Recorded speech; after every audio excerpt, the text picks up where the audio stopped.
now we move on to our next news. Haiti has declared a 3-month state of emergency in its central region.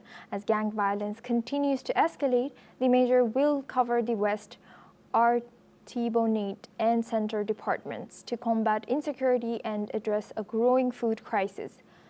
The United Nations says that between October last year and June this year, more than 1,000 people have been killed, over 200 injured, and more than 600 people kidnapped in these areas.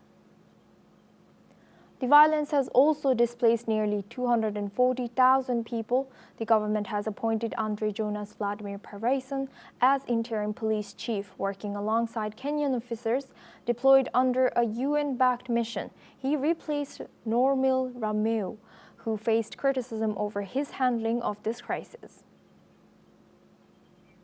Now we're joined by Thomas Porteous. He's an anchor and correspondent at NewsX World. Thomas, what more can you tell us about this news coming in from Haiti? Well, yes, as you've said, assume Haiti very much a unstable country right now. A state of emergency has been declared for the next 3 months by the government in Port-au-Prince. This is largely due to the scale of violence there, the lack in food going on, and so what the government has decided it needs overall control in order to control this violence. Expanded government authority is very much needed in the region, as the Parliament said. There's also, of course, as what comes with a state of emergency is a restriction in civil liberties. This includes curfews, restrictions on where to go, etc.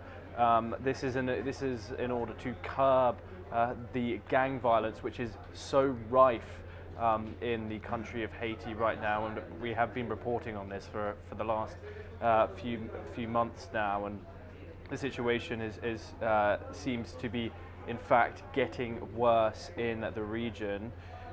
This violence was triggered by a widespread humanitarian crisis.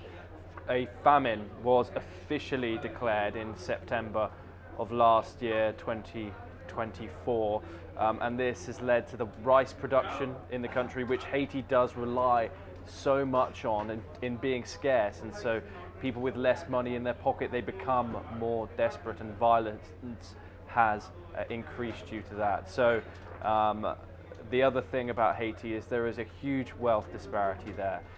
The richest of Haitians live in compounds where the poorest cannot get into, and the humanitarian crisis hits them the hardest.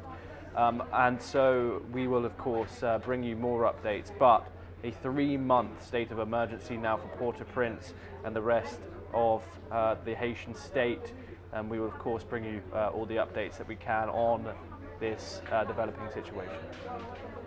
Thank you very much, Thomas, for sharing that insight. Now we move on to our next news.